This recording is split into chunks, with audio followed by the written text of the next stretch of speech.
जय जिनेन्द्र। आज तीसरा दिन है पर्युषण का। कल हमने छोड़ा था इंद्र के टॉपिक के ऊपर, इंद्र द्वारा किया हुआ शक्र स्तव। उसकी बात है। शक्र स्तव की रचना शक्रेंद्र ने की है। शक्र नामक सिंहासन के अधिष्ठाता, वो सिंहासन का नाम ही शक्र है, तो वहाँ जो इंद्र बनेगा वो शक्रेंद्र कहलाएगा।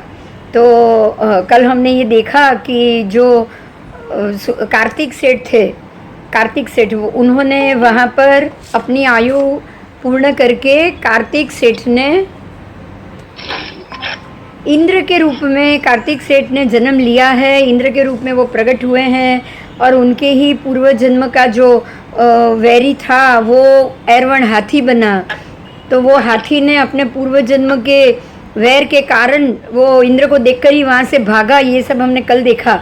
और भागा और वो उसने मना कर दिया कि पूर्व जन्म का शत्रु आएगा फिर वो उसका मालिक होगा, तो भी उसको वहाँ पे अच्छा नहीं लगेगा। अगर वो मालिक भी होगा तो वो वहाँ से छोड़ के एक बार तो भागेगा ही भागेगा। उसके पीछे कार्तिक सेठ जो इंद्र के रूप में थे वो गए, वो भी दौड़े वज्र लेकर और वज्र से उसको अंकुश में लाया और अपने काबू में उसको रखा, क्योंकि अब तो वो वाहन है, उसको तो उनको अपने ऊपर बिठाना ही पड़ेगा, बराबर। अब चाहे पूरी जिंदगी दुश्मनी के कारण इतने जितने वर्ष तक वो ऐरवण हाथी के रूप में वो उनका जो शत्रु है वो जिएगा, उतने समय तक उसको, कार्तिक सेठ को, अपने उसके जीव को, मतलब अपने दुश्मन के जीव को उसको अपने ऊपर बिठा के ही चलना पड़ेगा। तो ये बात है जो मान कषाय की, जो दूसरे भाव में किस प्रकार से हमारे सामने आता है, बराबर। आओ, जो गैरिक की बात हमने कल की थी ना, वो ही जो उनका पूर्व जन्म का शत्रु था। आओ आगे जाएंगे कि वो सहस्त्राक्ष इंद्र जो कार्तिक सेठ बने हैं उनकी बात है। 500 देव मंत्री उनके होते हैं, 500 देव, उनके मंत्री देव कितने, 500। और उनके नेत्र इंद्र का कार्य करने के कारण वे नेत्र भी इंद्र के ही कहे जाते हैं। मतलब ये इंद्र के नेत्र है, क्योंकि मंत्री है ना, उन्हीं के मंत्री है इसलिए।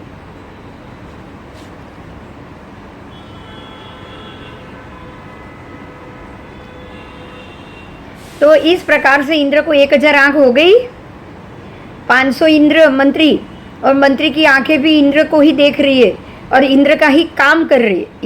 इंद्र की जहाँ नज़र जाएगी वहाँ उनसे पहले ये 500 मंत्री की आंखें की नज़र भी वहीं पे पड़ेगी। तो इंद्र बोले उससे पहले ही वो काम हो जाता है, बराबर। इसीलिए ऐसा कहा गया है कि इंद्र के नेत्र 1000 हो गए, इसीलिए सहस्त्राक्ष नाम। सहस्त्राक्ष का अर्थ है सहस्त्र अक्ष, यानी कि आंखें, 1000 आंखें जिनकी हो, ऐसे इंद्र जिनके लिए 1000 आंखें काम कर रही है। मघवा नाम, ये सारे इंद्र के नाम है, उसका विवरण है मघवा, यानी कि महामेघों को वश में रखने वाला। इंद्र महामेघों को वश में रखता है, इसलिए उसका एक नाम मघवा है, मघवा। उसके बाद पाक शासन। पाक शासन का मतलब है पाक नामक दैत्य को शिक्षा करने वाला और उसके ऊपर शासन करने वाला। दक्षिणार्ध लोकपति, मेरु से दक्षिण की ओर के जितना भी लोक है उसका अधिपति है सौधर्म इंद्र, इसलिए वो दक्षिणार्ध लोक का अधिपति कहा जाता है। ऐरवण वाहन वाला, उसके हाथी का नाम ऐरवण है, इसलिए ऐरवण वाहन। फिर 32 लाख विमानों का स्वामी है, रज रहित और स्वच्छता से आकाश के समान निर्मल वस्त्रों को वो धारण करता है। उसके वस्त्र बिल्कुल स्वच्छ आकाश की तरह निर्मल है। माला और मुकुट आदि आभूषण को धारण करने वाला, गालों पे सुवर्ण के मनोहर लटकते हुए सुंदर कुंडल से वो शोभायमान है। छत्र चामर आदि राज चिन्हों से वो विराजित है। पैरों तक लटकती हुई पंचवर्णीय पुष्पमाला से विभूषित है। ऐसा शक्रेंद्र सुधर्म नामक सभा में, शक्र नामक सिंहासन पर बैठा है। सुधर्म सभा के कारण सौधर्मेंद्र और शक्र सिंहासन के कारण शक्रेंद्र, बराबर। ऐसे वो बैठ के अपने 32 लाख विमान और 84 लाख सामानिक देव, उसके विमान है 32 लाख और उसके देव है सामानिक देव है वो है 84 लाख। जिनकी रिद्धि इंद्र के समान है उसका अधिपति है वो जो 84,000 सामानिक देव भी बराबर इंद्र के समान ही रिद्धि सिद्धि वाले, कर्म पालन कराने वाले, पूज्यनीय, मंत्री तुल्य देव होते हैं वो सब। तो ये हुआ उनका 84,000 सामानिक देवों का वर्णन।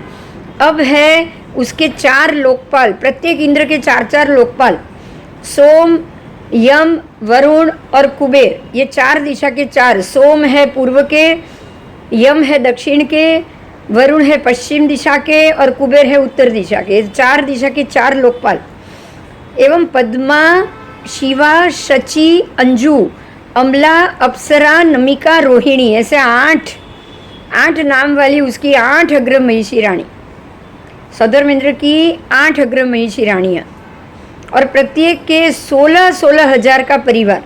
8 को 16 से मल्टीपल करो,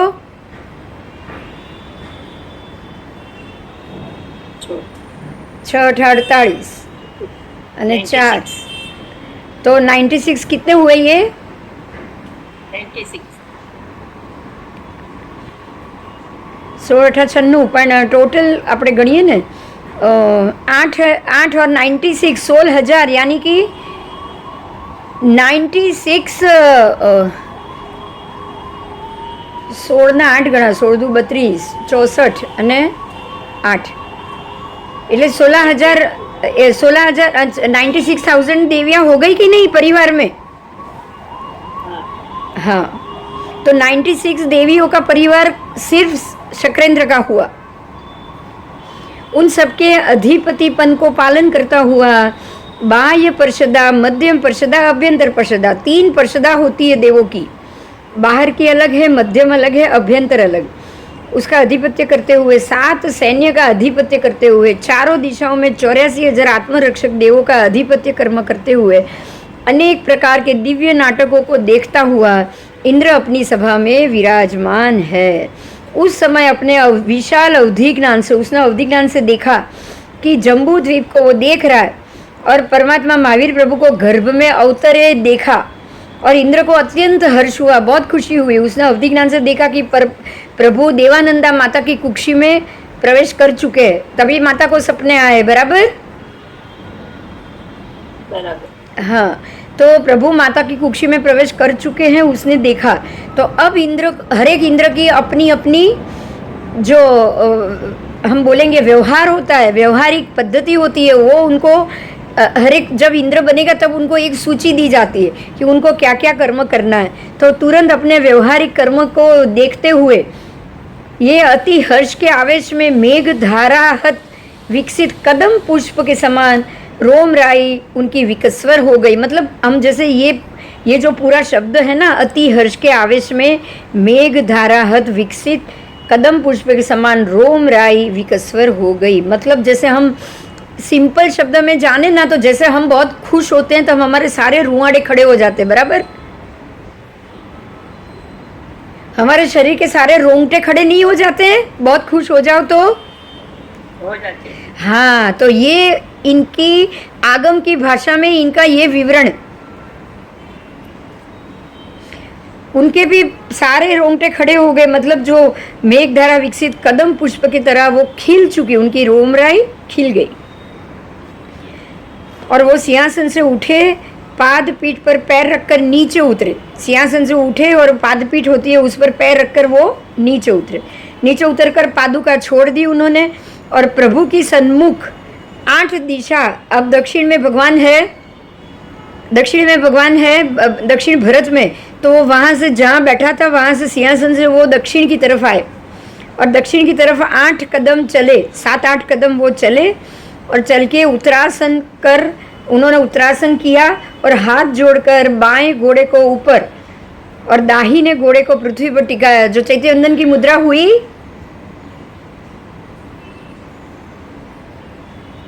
चैत्यवंदन की मुद्रा में बैठे वो और 3 दफा मस्तिष्क को झुका के अंजलि करे। 3 बार किया, मतलब 3 खमा समण दिए कि नहीं? हाँ। हाँ, और अंजलि करके नाथ को नमस्कार करते हैं, ऐसे नाथ को अंजलि करके मस्तक पे लगा के ही अंजलि करके नमस्कार किए जाते हैं। और अब वो शक्र स्तव का पठन करते हैं। इसका नाम शक्र स्तव इसलिए है कि इसको पढ़ने की अनुज्ञा सिर्फ इंद्र भगवान को है। परमात्मा के जन्म या गर्भ के समय जब भी कोई भी इंद्र परमात्मा को गर्भ में हो या जन्म हो जाए और वो वंदन करने जाए, चैत्य वंदन करे, तो वो शक्र स्तव को पढ़ेंगे ही पढ़ेंगे। इसीलिए उसका नाम शक्र स्तव होता है। क्योंकि हमारे यहाँ तो शक्रेंद्र ही आएंगे ना, दक्षिण भारत में बोलो। हाँ, हमारे यहाँ शक्रेंद्र आएंगे, उधर ईशान इंद्र जाएंगे, ऐरावत क्षेत्र में ईशान इंद्र जाएंगे, तो उसका नाम क्या होगा बोलो? ईशान स्तव होगा वहाँ पे। हाँ, वहाँ पे ये स्तवन का नाम ईशान स्तव होगा। आज एक महत्व की बात मैं आपको बता रही हूँ, ये याद रखिएगा। 3 सूत्र शाश्वत होते हैं। 3 सूत्र कितने? 3 सूत्र शाश्वत होते हैं। प्रत्येक उत्सर पीढ़ी अवसर पीढ़ी में यही सूत्र रिपीट होते हैं और यही सूत्र से ही कार्य होता है। जैसे कि सबसे पहला है नौकार मंत्र। कौन सा? नौकार मंत्र। नौकार मंत्र कोई भी काल हो, उत्सर पीढ़ी हो, अवसर पीढ़ी हो, अनंत उत्सर पीढ़ी अवसर पीढ़ी निकल जाए, नौकार मंत्र शाश्वत है। तभी हमको जब भी माला 108 की गिननी हो, नौकार मंत्र ही कहा गया है। बराबर? आपने जितनी ज़्यादा माला गिनी होगी, 8,88,08,888 नौकार अगर ये भव में गिने होंगे तो निश्चित से तीसरे भव में आपका मोक्ष हो जाएगा। ये निश्चय निश्चित है। क्योंकि इतने नौकार गिनने के बाद आपको कभी भी नौकार को आपने इतना आत्मसात किया होगा कि आप कभी भी जिंदगी में नौकार को भूल नहीं पाओगे। भूलोगे? बताओ। रिपीट करो ना। 8,88,888 नौकार। इतनी माला, इतने नौकार गिनने वाला जीव तीसरे भव में मोक्ष प्राप्त करता है। क्योंकि ये नौकार आपको इतना सचोट बना देगा, इतना सचोट, इतना नौकार आपके जहन में उतर जाएगा, आपके दिमाग, आपके अणु परमाणु आत्मा को वो आत्मसात कर लेगा कि ये इसी के कारण आपके जो भी कर्म के पडल है वो इतने क्षीण हो जाएंगे कि अब आपके 1-2 भव, आप इतना समझ लीजिएगा, जिसके 2 भव बाकी होंगे ना, वो ही ये गिन भी पाएगा, वो ही ये गिन भी पाएगा, नहीं तो पूरा ही नहीं कर पाओगे आप। बराबर? और अगर पूरा नहीं हुआ तो अगले जन्म में तो वही मिलेगा। वो हमने नाग केतु के भव में देखा कि नहीं? हाँ। जो चीज अधूरी रहेगी ना, पहले ही जन्मते ही उसने अठम किया कि नहीं किया? अधूरा छूट गया था तो किया। तो आपके अगर 1 लाख भी माला गिनी हुई होगी ना, 1 लाख माला, यानी कि आपके कम से कम 9 लाख नौकर तो हो गए कि नहीं? हाँ। तो 9 लाख नौकर आपने गिने होंगे, तो वो आपने अधूरी छोड़ी है। दूसरे जन्म में तुरंत आपको पहले नौकर मिलेगा, क्योंकि जो छोड़ के आए उसको ही आप दूसरे भव में लेते हो ना, सुनते ही उसको पकड़ लेते हो। हाँ, तो इसलिए ये बहुत जरूरी है। नौकार मंत्र शाश्वत है, कोई भी काल में नौकार मंत्र रहेगा ही रहेगा। दूसरा सूत्र है करेमी भंते। कौन सा?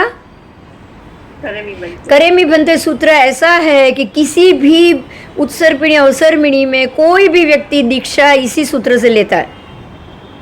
दीक्षा लेने के लिए करेमी भंते का ही उच्चारण करना पड़ता है और कोई सूत्र नहीं। परमात्मा अगर दीक्षा लेंगे तो करेमी भंते नहीं बोलेंगे, करेमी सामाय्यम सावज्जम, अगर परमात्मा दीक्षा ले रहे हैं तो। और अगर कोई भी व्यक्ति दीक्षा ले रही है, सामान्य व्यक्ति है, कोई तीर्थंकर परमात्मा नहीं है, तीर्थंकर नाम कर्म नहीं बांधा है और वो दीक्षा ले रही है, तो वो करेमी भंते बोलेगा। बराबर? और दुवी है परिगम, दुवी हम तिवी हेणम, वो जब बोलेंगे तब तिवी हम तिवी हेणम बोलेंगे। क्या बोलेंगे? तिवी हम तिवी हेण, दुवी हम नहीं। हम खाली मन और वचन से ले रहे हैं, काया से दीक्षा नहीं ले रहे। हम जब भी वो सामायिक लेते हैं ना, करेमी बंदे का उच्चारण करते हैं ना, ऐसे हाथ जोड़ के करते हो कि नहीं? सामायिक दंडक उच्चराओ जी, करेमी भंते, ऐसे क्यों बोलना है? ऐसे क्यों बोलना है? आप प्रतिज्ञा ले रहे हो। आप क्या ले रहे हो?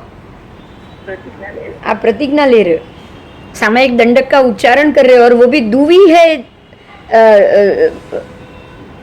हम बोलते हैं ना, दुवी है बोलते हैं ना, दुवीयम तिवीयणम। दुवीह मतलब कि मन और वचन से त्रिविध है, त्रिविध है। समझ में આવ્યું? हाँ परमात्मा बोलेंगे तिवीहम तिवीयणम, बराबर?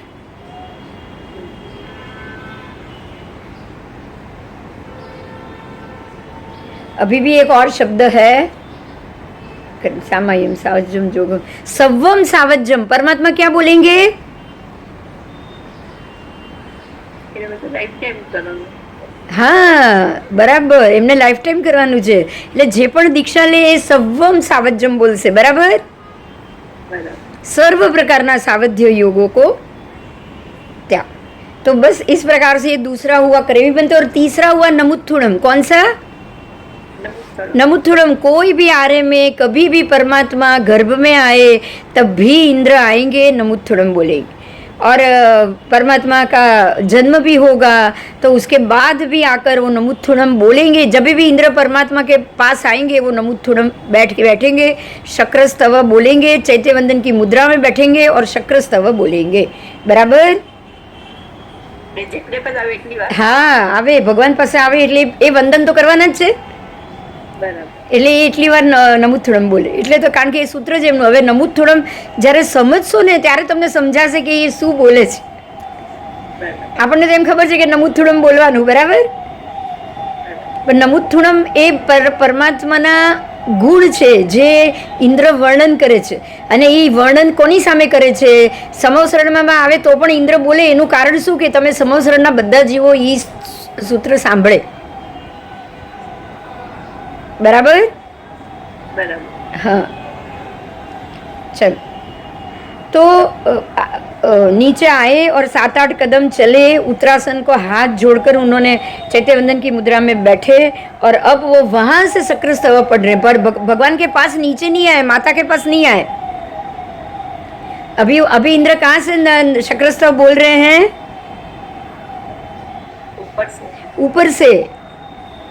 ऊपर से बोल रहे हैं, अपने देवलोक में से, अपनी सौधर्मा सभा में से। परमात्मा के पास तो जन्म के समय ही आएंगे, बाकी ऐसे ही गर्भस्थ माता के पास आएंगे नहीं,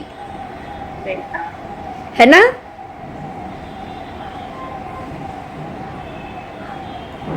चलो, नमुत्थुणम हरियंताणम। अब इसका पूरा हम अर्थ करेंगे एक एक वर्ड के साथ।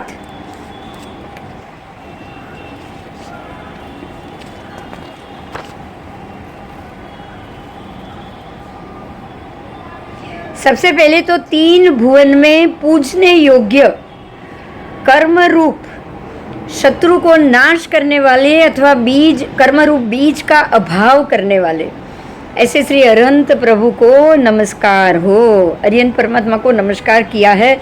नमुत्थुणम अरिहंताणम। अरिहंताणम का अर्थ कर्म रूप शत्रु को नाश करने वाले, बराबर?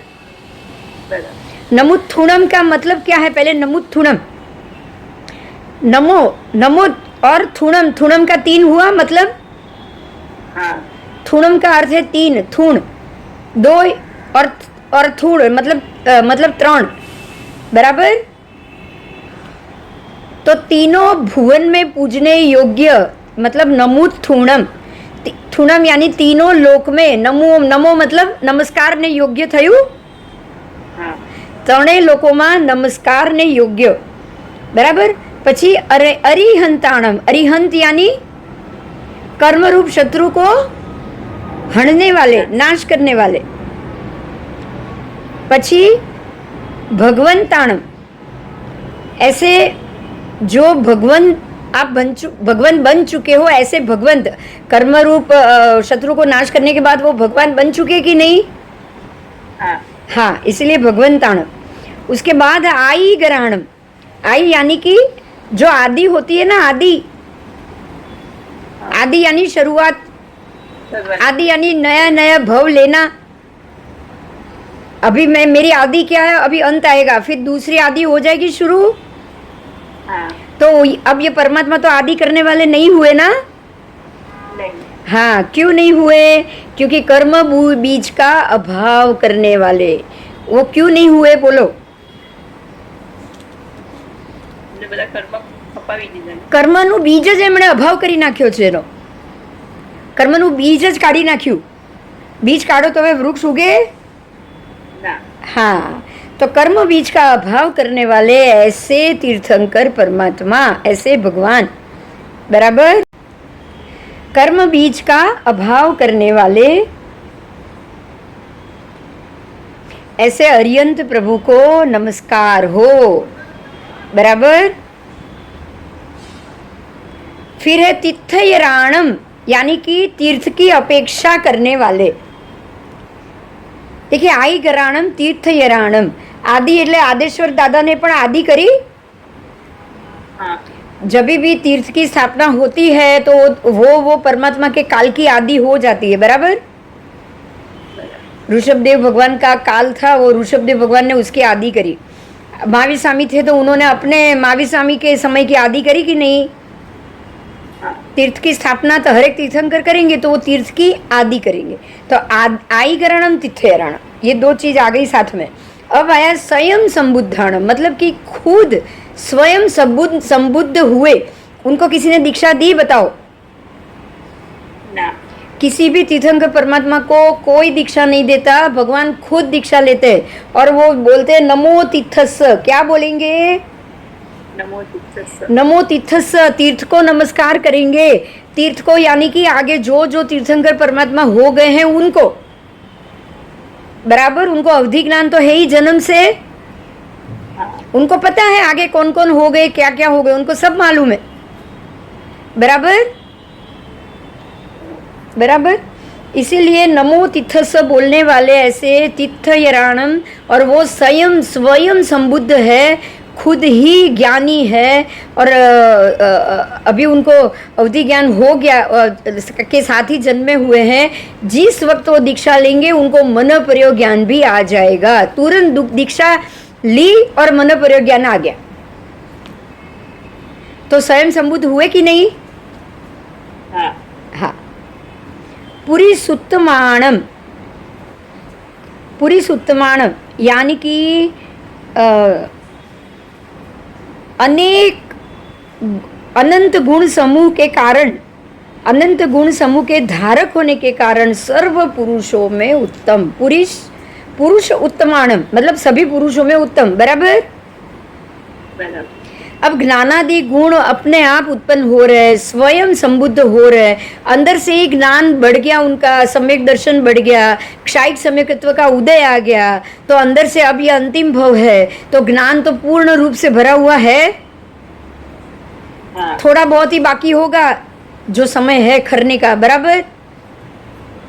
बराबर. भगवान को मन प्रयोग ज्ञान से केवल ज्ञान में 16 वर्ष लगे बस, बराबर. બરાબર. तो ये तो उनका यही हुआ ना. अरे 12 वर्ष लगे, सॉरी 12.5 वर्ष.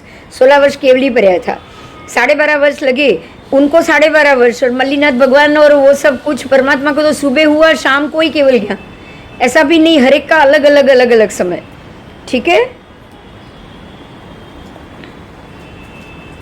सर्व पुरुषों में उत्तमता धारण करने वाले कर्म रूप शत्रुओं को नष्ट करने में सिंह समान. कर्म रूप शत्रुओं को उन्होंने नष्ट किया है और इसी कारण से उनका पूरी से सिंहाणम नाम पड़ा. क्या पड़ा? પૂરી સિંહાણું. पूरी से सिंहाणम. पुरुषों में सिंह, नर सिंह बोलते हैं ना हम, पुरुषों में भी सिंह. वो सिंह नहीं जो जानवर है वो, लेकिन ये सिंह समान, पुरुषों में सिंह समान. जैसे जंगल का राजा सिंह है, ऐसे पूरे जो भरत क्षेत्र के पुरुष है उसमें से ये सिंह हुए कि नहीं हुए, भगवान बोलो. હા. इसीलिए पूरी से सिंहाणम, बराबर. अब उसके बाद पूरी सवर पुंडरियाणम, यानी कि पुंडरिक कमल. पुंडरिक का नाम है कमल. कमलों में भी, पुरुषों में भी पुंडरिक कमल के समान. कमल जैसे कमल प्रधान, कमल कीचड़ में ही खिलता है. तो सारे कीचड़ों के बीच में जब कमल खिलेगा तो वो पूरी सवर पुंडर हुआ कि नहीं. हाँ. तो पुंडरिक कमल के समान वो जल में बढ़ता है, कीचड़ और जल को छोड़ के वो ऊपर ही रहता है ना. ऐसे ही भगवान भी कर्म रूप कीचड़ से पैदा हुए, लेकिन वो भोग रूप जल, भोग सब उन्होंने छोड़ दिया भोग छोड़ दिया, राज्य छोड़ दिया, धन संपत्ति सब छोड़ दिया, तो वही संसार राजा होने के बावजूद वो सब छोड़ के कमल से ऊपर कमल की तरह ऊपर उठे कि नहीं, बोलो? उठे। इसीलिए पूरी सब वर पुंडरियाण, पूरी पुरुषों में पुंडरिक की तरह बाहर आए हुए वो। ठीक है। भोग रूप जल से बड़े उन्होंने छोड़ दिया, बड़े वो कर्म एवं भोग का भी त्याग कर दिया और वो सबसे अलग हो गए, पृथक हो गए। बराबर। फिर पुरुष वर गंध हत्थीणम, पुरुषों में गंध हस्ती के समान वो अलग अलग आ गए, अन्य हाथी से ये अलग हो गए। जैसे उनकी सुगंध से वो पूरी सवर गंध हत्थीणम कहे गए। अगर हाथी के अंदर से किसी एक हाथी के अंदर से गंध निकले ना, तो बाकी के अन्य हाथी भाग जाते, उसके पास खड़े नहीं रहेंगे। गंध हस्ती नाम उसका होता है कि वो हाथी अकेला रहता है और बाकी सारे हाथी उसके पास से भाग जाएंगे। तो ये राजा जैसा हुआ कि नहीं हुआ? हाँ। ऐसे ही जब भी भगवान जहाँ भी विचरेंगे ना, तभी वहाँ पे ये दुर्भिक्ष यानी कि दुकाल, फिर सुकाल, या फिर ये ज़्यादा बारिश, पूर आना, ये सब कुछ नहीं होगा। कांटे भी 1 योजन तक कांटे भी उल्टे हो जाएं। जो कांच के टुकड़े और कांटे होते ना, वो भी उल्टे हो जाते, किसी के पैर में नहीं लगते। बोलो, भगवान जहाँ बैठते ना, 1 योजन तक सर्प किसी को मारेगा नहीं, सिंह किसी को खाएगा नहीं। तो ये गंध हस्ती का कारण हुआ ना। हाँ, उनके शरीर से जो गंध आ रही है, मतलब जो अतिशय है उनके शरीर के, जो 34 अतिशय है, उसका ये एक अतिशय खास है कि आसपास कोई प्राणी भी दूसरे प्राणी को मारेंगे नहीं, कोई उपद्रवी नहीं। उस देश में कोई 1 योजन तक उपद्रव ही नहीं। भव्य प्राणियों के समूह में 34 अतिशय से युक्त होने के कारण उनको उत्तम लोक के नाथ ऐसा कहा गया है। देखिए, अभी आपका पूरी सवर गंधे दक्षिणम खत्म हो गया, अब आ रहा है लोगुत्तमाणम।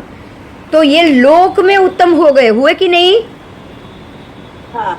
लोक में उत्तम, पूरे तिर्यक लोक में वो उत्तम हो गए। आप देखेंगे तो दक्षिण भारत से लेकर आप अंदर तक जाओगे, अंदर तक यानी कि उत्तर कुरुक्षेत्र तक, वहां तक आपको कोई तीर्थंकर परमात्मा नहीं मिलेगा। बोलो, है? नहीं। मनुष्य बहुत है, जानवर भी बहुत है कि नहीं? सब है, लेकिन जीव में एक ही परमात्मा, मात्र एक, वो भी दक्षिण भारत के मध्य खंड में। बाकी कहीं भी कोई परमात्मा नहीं है। राइट। इसके लिए उनको लोगुत्तमाणम कहा जाता है कि ये लोक में उत्तम है। फिर लोग नाहाणम। अब आपको लोग नाहाणम का मतलब भी समझना है। नाहाणम का अर्थ क्या? नाहण का अर्थ ये हुआ कि योग क्षेम करने वाले, लोक के नाथ। नाहण का अर्थ नाथ होता है। लोग नाहणम, लोक के नाथ। बराबर। अप्राप्त ज्ञानादि गुण आपको प्राप्त कराने वाले। अगर हमारी अंदर शुद्धि अगर आ गई ना, तो परमात्मा के सामने ही आपको केवल ज्ञान हो जाए, ऐसी उनकी अतिशय की कृपा होती। अब देखिए, कृपा में लब्धि निदान गौतम स्वामी ने जिनको दीक्षा दी वो सारे केवली हुए कि नहीं? हाँ। परमात्मा के दिए हुए सारे केवली नहीं हुए, खुद गौतम स्वामी भी केवली नहीं हुए। जो पहली दीक्षा ली, ध्यान से सुनिएगा ये बात, सबसे पहला उनका शिष्य कौन था? गौतम स्वामी। और भगवान की मृत्यु, जब तक भगवान का निर्वाण हो गया, परमात्मा ये दुनिया से चले गए, तब तक उनके पहले शिष्य को केवल ज्ञान नहीं हुआ है। अब आप ये सोचिए कि लब्धि में गौतम स्वामी चढ़े कि नहीं? हाँ।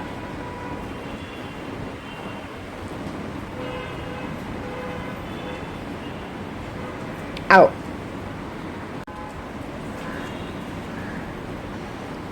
तो लोक के नाथ, लोग नाहाणम। बराबर। અને પછી लोग हियाणम। अब आ रहा है लोग हियाणम, लोग का हित देखने वाले। लोग का हित देखते हैं ना भगवान, सभी प्राणी के हितकारी है, इसलिए लोग हियाणम। फिर लोग पैवाणम, पैवाणम को प्रकाश, पै का अर्थ है प्रकाश, पैवाण का मतलब है प्रकाशित करना। तो लोक में जो भी अज्ञान अंधकार हो या फिर जो मिथ्यात्व का अंधकार फैल जाए तो उसको प्रकाशित करने के लिए, ज्ञान का प्रकाश देने के लिए ही तीर्थ की स्थापना होती है ना। हाँ, हाँ, तो ज्ञान का नाश करने वाले दीपक की तरह है, इसलिए लोग पैवाणम। उसके बाद लोग पज्जो अग्राणम, लोक का प्रद्योत करने वाले। पज्जो अग्राणम का मतलब क्या? प्रद्योत कर रहे हैं ना, वो प्रकाशित कर रहे हैं ना पूरे लोक को। हाँ, हाँ, इसीलिए लोग पज्जो अग्राणम। उसके बाद अभय देण, मतलब कि सर्व जीवों को अभय देने वाले। 7 प्रकार के भय बताए हैं। देखिए, अभय दान में खास अटकेंगे, क्योंकि अभय का अर्थ क्या हुआ? हम ये कह रहे हैं कि सबको अभय दान देते हैं, यहाँ अभय दान की बात नहीं है। 7 प्रकार के हमारे भय होते हैं। संसार के भय कितने? 7 प्रकार के। पता है किसी को? सबसे पहला है लोक संबंधी भव। लोक संबंधी, मनुष्य को मनुष्य से भय। अगर हमको किसी और बोलो, आपको हर वक्त ये डर लगा रहता है कि सामने वाली व्यक्ति पर भरोसा नहीं आता है, ऐसा होता है कि नहीं? होता है। खुद अपने ही कभी कभी झूठ बोल देते हैं ना, तो हर बार ये भय होता है कि पता नहीं इस बार भी ये सच बोल रहे कि नहीं। होता है ना। हाँ, हाँ, तो मनुष्य को मनुष्य से भय। सबसे पहला मनुष्य को मनुष्य से भय हो गया तो उसका नाम हुआ लोक संबंधी भय। फिर मनुष्य को देवों से भय। अगर आपको देवों से भय हो तो परलोक से भय हुआ, ये हुआ परलोक से भय। उसके बाद धनादि का हरण होने का भय, मतलब कि आपके पैसा हो या धन हो उसका हरण हो जाए तो उसका नाम है आदान भय। क्या नाम? आदान भाई। आदान भय, कि भाई आपका धन हो वो हरण हो गया तो। उसके बाद किसी निमित्त के बिना जो बाह्य भय है वो भय, कोई निमित्त नहीं फिर भी भय, फिर भी डर लगा रहता है। जैसे कि मैं रोड ऊपर चल रही हूँ, अगर कहीं से गाड़ी आ गई और आपका एक्सीडेंट हो गया तो अगर ऐसा हुआ तो ऐसा कांस्टेंट भय लगा रहता है। कुछ नहीं है तो भी भय होता है ना। होता है ना कि कल को ये आज पैसे उतने कल खत्म हो जाए, नहीं रहेंगे तो क्या करेंगे, ये भी भय होता है ना। तो उसका नाम है अकस्मात भय। भाई एक्सीडेंट भय, रोड पर चलोगे तभी भी अकस्मात भय तो आपको रहेगा ही रहेगा। उसके बाद है आजीविका भय। तो आजीविका भय वही है कि भाई आज नौकरी है, आज पैसा है, कल पता नहीं रहेगा कि नहीं। नौकरी नहीं रही तो पैसा भी खत्म हो जाएगा, तो बाद में क्या करेंगे। तो इसकी तैयारी हम भय है तभी करते हैं ना पहले से। हाँ, हाँ, तो ये तो रोज के भय, ये सातों के साथ भय हर एक व्यक्ति को, हर एक जीव को है, हर एक संसारी जीव को है, और वो रोज के भय है ये।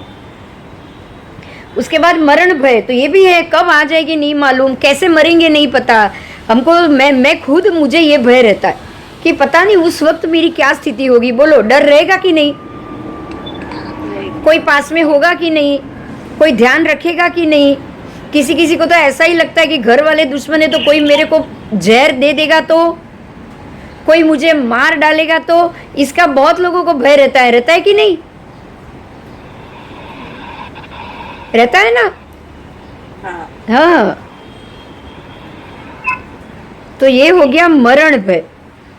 और 7वां है अपयश भय, ये अंतिम भय। 7वां अपयश, यानी कि मुझे यश नहीं मिलेगा, मुझे मानहानि होगी मेरी, कोई मेरी निंदा करेगा, कोई मेरे लिए बुरा बोल रहा है, कोई ऐसा कर रहा है, कोई ये करेगा। ये भी डर हरदम रहता है कि मेरे पीछे ना कोई ना कोई कुछ ना कुछ बोलता रहेगा। तो ये जो आहार, भय, मैथुन, परिग्रह 4 संज्ञा है ना, उसमें से भय संज्ञा कितने प्रकार की हुई? 8। 7 प्रकार की हुई। मैं फिर से बोल रही हूँ, लोक संबंधी भय, फिर मतलब लोक जानवर से भय, मनुष्य से भय, वो हुआ लोक संबंधी। उसके बाद देवादिक, देव या व्यंतर या राक्षस या उससे जो भय होता है वो भय, तो वो हो गया परलोक भय। उसके बाद है धन चला गया तो आदान भय। उसके बाद है अकस्मात भय।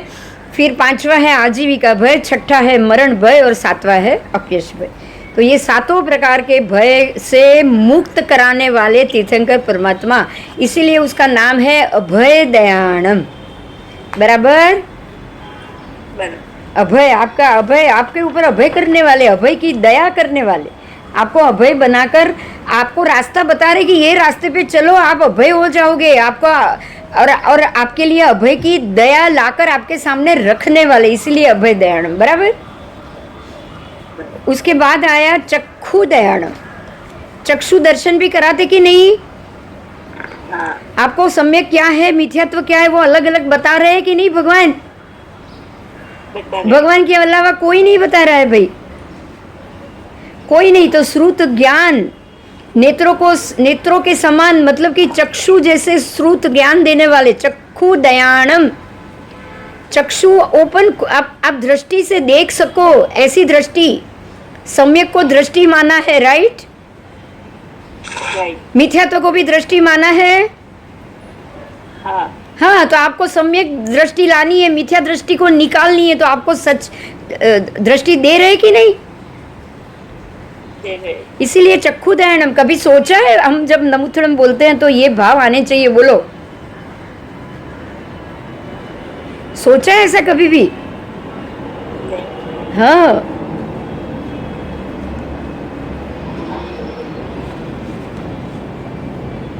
उसके बाद मग्ग दयाणम। मग्ग दयाणम का अर्थ है मार्ग बताने वाले, आंखों से पट्टी खोलने वाले और सीधे रास्ते पर चढ़ाने वाले, है कि नहीं? बताओ।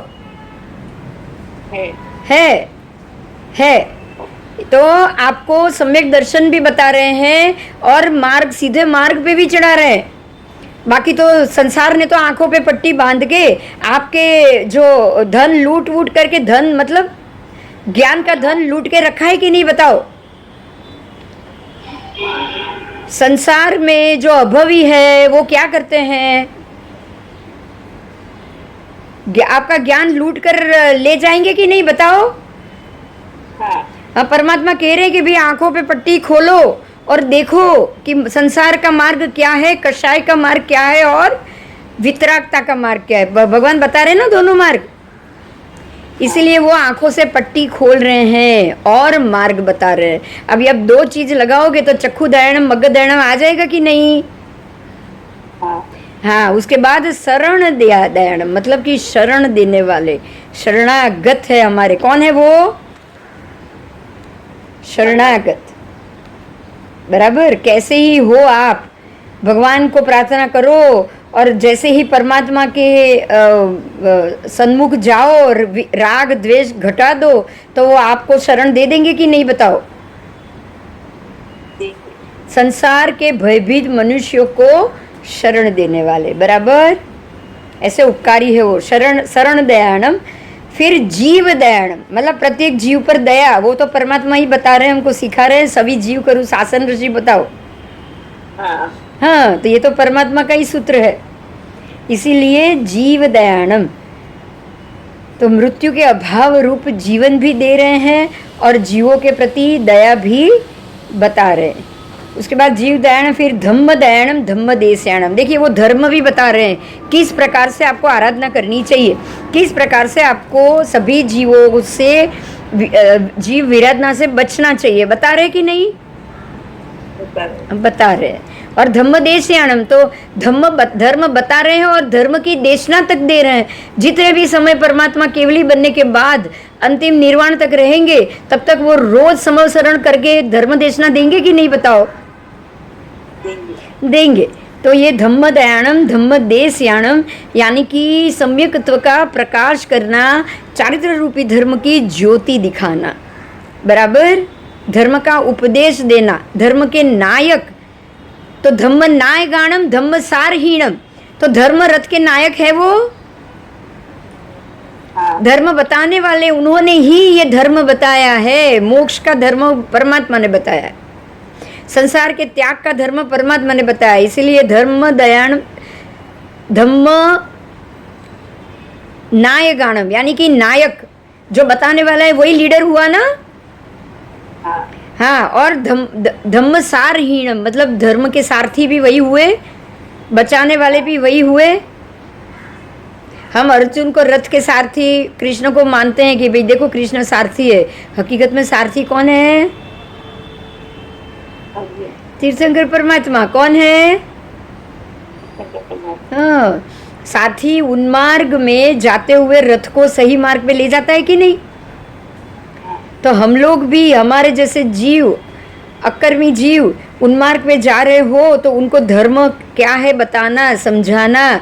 और चतुर्विध धर्म, चतुर्विध होता है ना, साधु साध्वी श्रावक श्राविका, चतुर्विध धर्म को कैसे समझाना है और आपको कैसे रास्ते पे लाना है, वो कौन बता रहा है बताओ? चतुर्याम धर्म। हमारे धर्म का नाम चतुर्याम होता है। क्या है?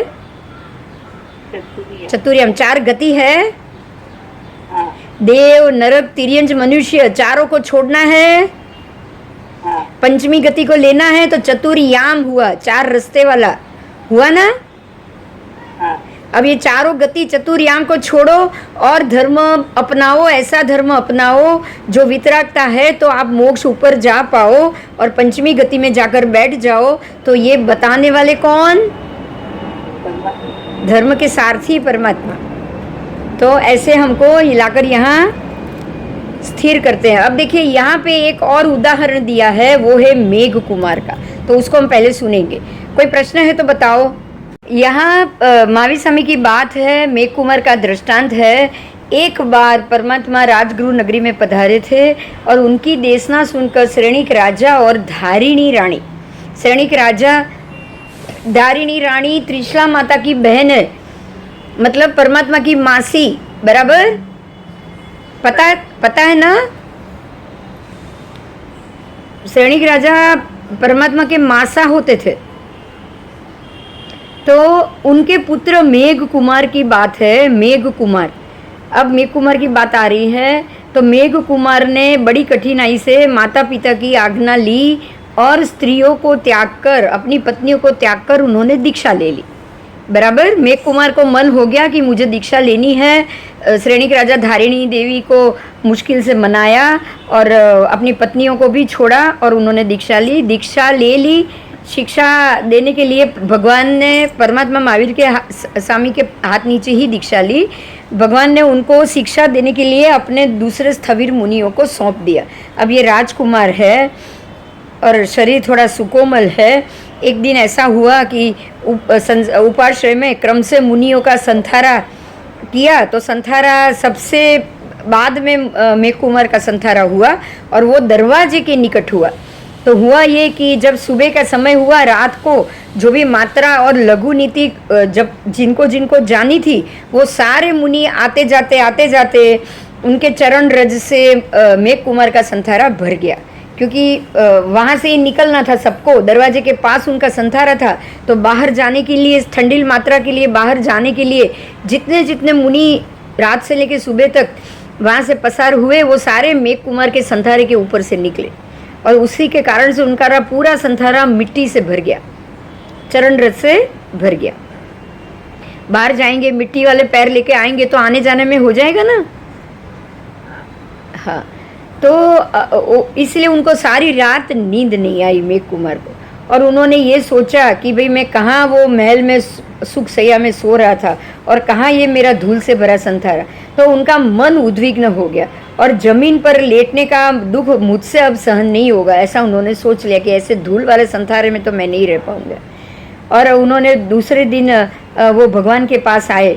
मैं तो सुबह भगवान को पूछ के, भगवान की आज्ञा लेकर मैं अपने महल में वापस चला जाऊंगा, ऐसा उसने रात में सोच लिया। दूसरे दिन सुबह प्रातःकाल में वो भगवान के पास आए और परमात्मा ने सामने से उसको बुलाया। देखिए, परमात्मा तो केवली है, उनको रात में क्या हुआ मेघ कुमार को देख के ही मालूम पड़ गया ना कि ये क्या सोच के आया है, मेघ कुमार क्या सोच रहा है, वो उनको पता चल गया। और उन्होंने सीधा मेघ कुमार को बता दिया कि वत्स, तूने रात को ऐसा दुर्ध्यान जो किया है ना, वो बिल्कुल उचित नहीं। तूने आज रात को दुर्ध्यान क्यों किया? ये दुर्ध्यान ही हुआ ना, दीक्षा लेके छोड़ दूँ क्यों? क्योंकि वो रज मेरे शरीर को लग रही है, मैं ये यहाँ रह नहीं पाऊंगा ऐसी हालत में, वही सोचा ना। हाँ, तो परमात्मा ने कहा कि भाई तूने ये जो दुर्ध्यान किया है वो उचित नहीं है, क्योंकि नरकादि के दुखों के सामने ये कोई तेरा दुख ही नहीं था। नरक में जो दुख मिलता है, नरक में जो शरीर के ऊपर शरीर का जो कटना होता है, काट शरीर जैसे टुकड़े टुकड़े होता है, और उसमें से जो दूसरे के खून पर आप नारकी के जीव के शरीर को लगता है, ऐसा कोई दुख तुझे कल मिला नहीं है। बराबर, तुझे ये नहीं पता है कि ये दुख उसके सामने कुछ नहीं है। ऐसा दुख प्राणियों ने अनेक सागरोपम तक बहुत बार तूने भी सहन किया है। बराबर, प्रत्येक प्राणी ने सहन किया है, तूने भी सहन किया है। इसीलिए व्रत और शील भंग करना अच्छी बात नहीं। अगर तू ये दुख से सोच रहा है कि मैं ये मेरा व्रत तोड़ दूं, पंच महाव्रत छोड़ दूं और मेरा जो चारित्र है वो चारित्रों को मैं दुष्चारित्र करके शील भंग कर लूं, ये बिल्कुल सही नहीं है। जो तूने सोचा है, जो दुर्ध्यान किया है, वो गलत है। मतलब भगवान ने बोला कि जो तू कल रात को सोच रहा था वो दुर्ध्यान है, और जो तकलीफ तुझे कल लगी है वो तकलीफ तो कुछ नहीं है। इससे भी ज़्यादा तकलीफ तो तू नरक में कई बार भोग चुका है। प्रत्येक प्राणी नरक में भोगते, इससे भी ज़्यादा दुख भोगते। इस चारित्र आदि कष्ट का आचरण तो महान फल देने वाला होता है। अब तू चारित्र लेकर सारी तेरी जो राजशाही थी, तेरा महल सुख था, वो तू छोड़ के तूने चारित्र लिया है, और अब तू चारित्र का जो कष्ट तुझे मिल रहा है, अब जो तुझे वो कल की धूल लगना या ये जो कष्ट तूने प्राप्त किया है ना, ये तो तुझे महान फल देगा, क्योंकि ये तूने सामने से छोड़ा है, अपनी मर्जी से त्याग किया है, अपनी मर्जी से तू सुख छोड़ के आया है। वो जो शरीर को सुख देने वाला था, तूने वो सुख छोड़ा है, और अब जो तू चारित्र का जो कष्ट सहन कर रहा है वो तो तुझे महान फल देगा।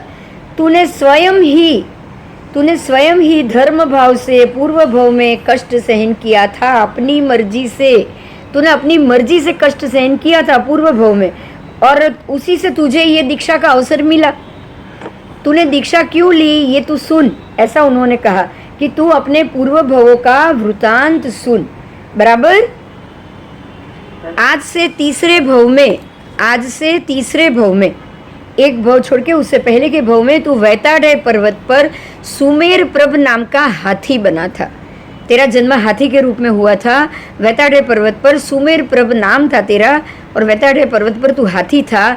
6 दांत वाला हाथी था, 6 दांत वाला, और श्वेत वर्णीय 1000 हथनियों का स्वामी था। आप सोचो कि ये भी कैसा दैवी हाथी होगा। आप सोचो, वैताडय पर्वत पे हुआ है, तो वैताडय पर्वत पे तो हम ये जानते हैं ना, ये विद्याधर श्रेणी और वो सब जगह देवों के यहाँ, तो ये भी थोड़ा दैवी रूप का हाथी होना चाहिए। 6 दांत का हाथी था, श्वेत वर्णीय हाथी था, 1000 हथनियों का स्वामी था। और एक बार दावानल से भयभीत भागते हुए तुझे प्यास लगी और तू ज़्यादा कीचड़ वाला सरोवर देखकर तेरे नज़र में आया, और तू पता नहीं था, और तुझे प्यास बहुत लगी थी, इसलिए तूने दलदल में से भी तू भागने गया, दौड़ने गया। तू हाथी था, तेरा वजन ज़्यादा था, इसलिए तेरे पैर कीचड़ में फंस गए। क्या हुआ? तेरा पैर कीचड़ में फंस गया। सरोवर था, किनारा कीचड़ वाला था, तू बाहर नहीं निकल पाया, तेरे पैर वहाँ फंस गए। अब जल और बल थल दोनों से तू लाचार हो गया। नहीं तुझे जल मिला क्योंकि प्यास तो लगी थी, प्यास तो तीव्र लगी थी तुझे। बराबर, क्योंकि दावानल से वो जंगल में दावानल लगा था, वहाँ से तू भागते भागते भाग रहा था, इसलिए तुझे प्यास बहुत लगी। तू दावानल से भागा, इसलिए तुझे प्यास लगी। तू सरोवर के पास भागा, सरोवर का पानी आगे, लेकिन बीच में कीचड़, और तूने देखा नहीं कीचड़। जरा जैसे ही तू कीचड़ में से दौड़ने गया, तेरे पैर फंस गए। अब तुझे ना पानी मिला, आगे पानी है, पीछे आग है। क्या है बताओ? आगे पानी है, पीछे आग है। ना तुझे पानी मिला और ना ही तू दावानल से भी बच पाया। बराबर, लाचार हो गया कि नहीं? पीछे दावानल है, तू भाग भी नहीं पाया। बराबर, और इसमें भी तू वहाँ पड़ा हुआ था, फंसा हुआ था, तो तेरे ही पूर्व शत्रु जो हाथी बने होंगे, हाथियों ने वहाँ आके तुझे दांतों से तेरे पे प्रहार किया। अब ऐसे में जो शत्रु आएगा वो तो आपको डबल मार करके जाएगा कि नहीं? जाएगा। जब आपका समय बुरा होता है तब हर तरह से वार आता है, हम जानते हैं ना।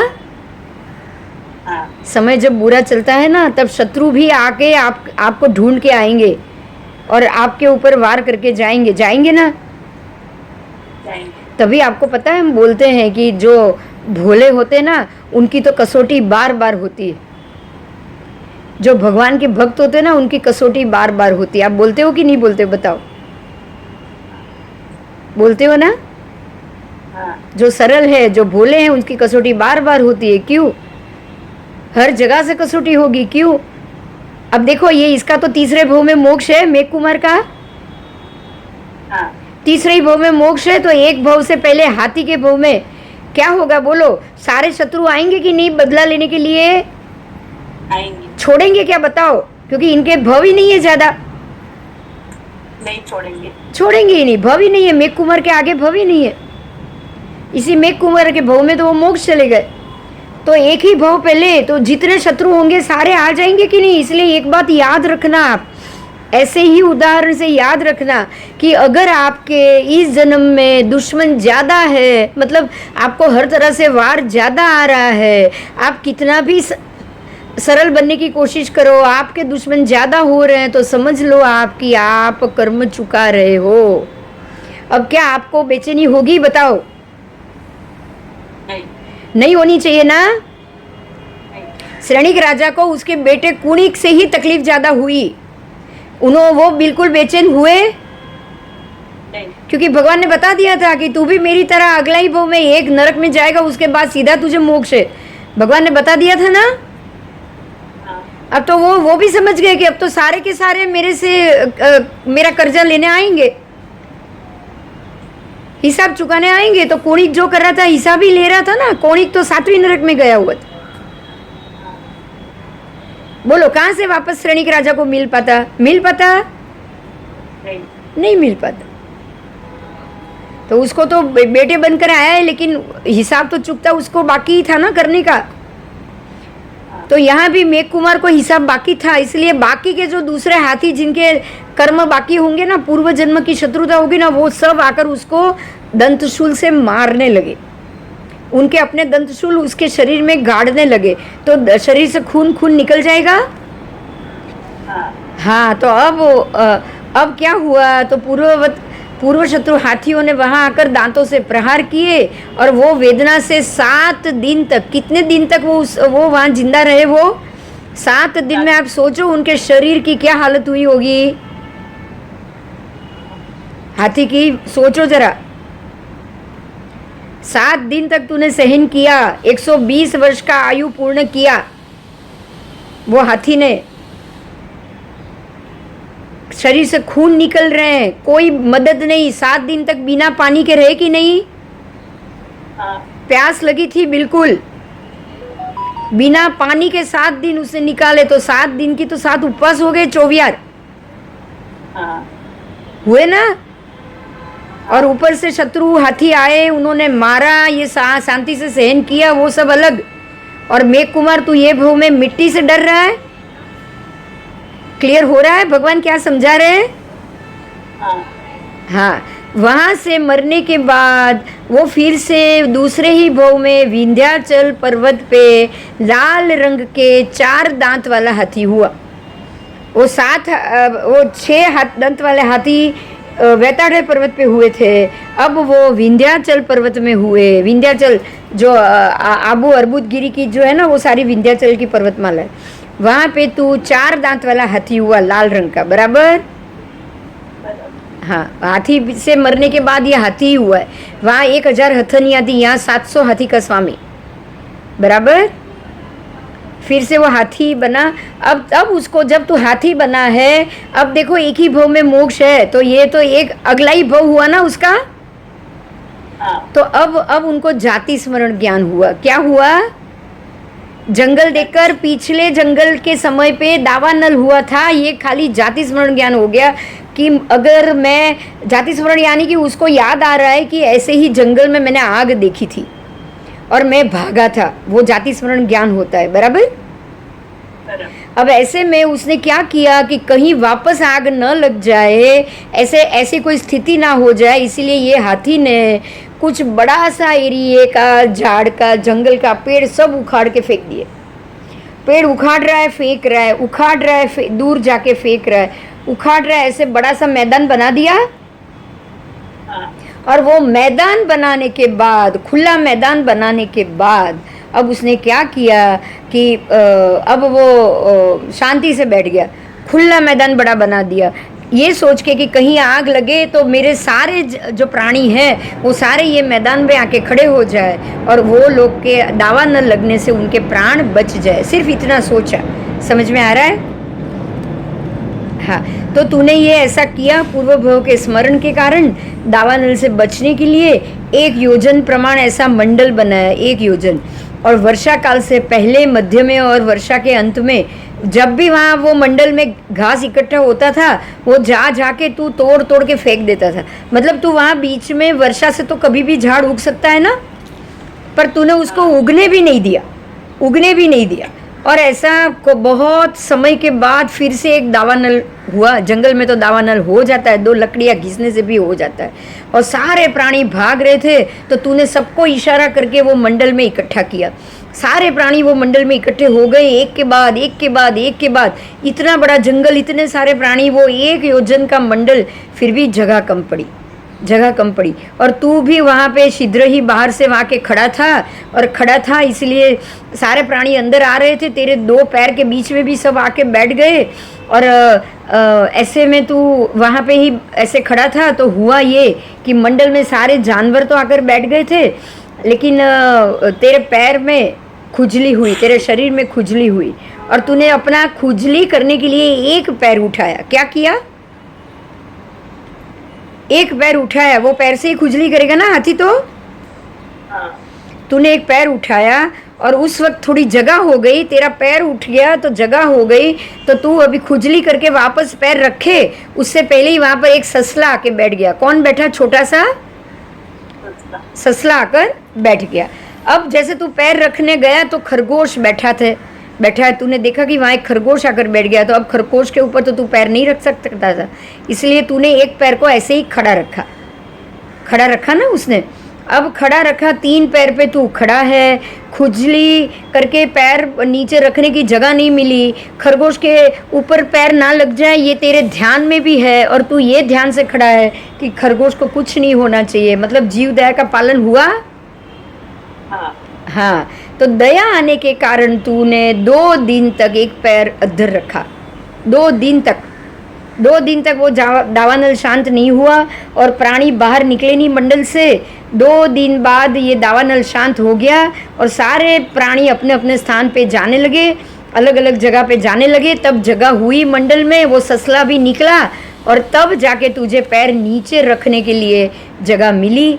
पर जैसे ही तूने पैर नीचे रखने की कोशिश की, तेरे पैर में 2 दिन खड़ा ऐसा रखने के कारण खून जम गया था, बराबर। पैर एकदम मोटा हो गया था, खून जमा हो गया था, और तू 3 दिन तक तो भूख प्यास भी, खाना भी मिला नहीं और पैर भी खून जम गया था। इसीलिए जैसे ही तू पैर नीचे रखने गया तू गिर पड़ा, यानी कि भूख और प्यास और ये 3 पैर पे खड़े होने की क्रिया, दोनों से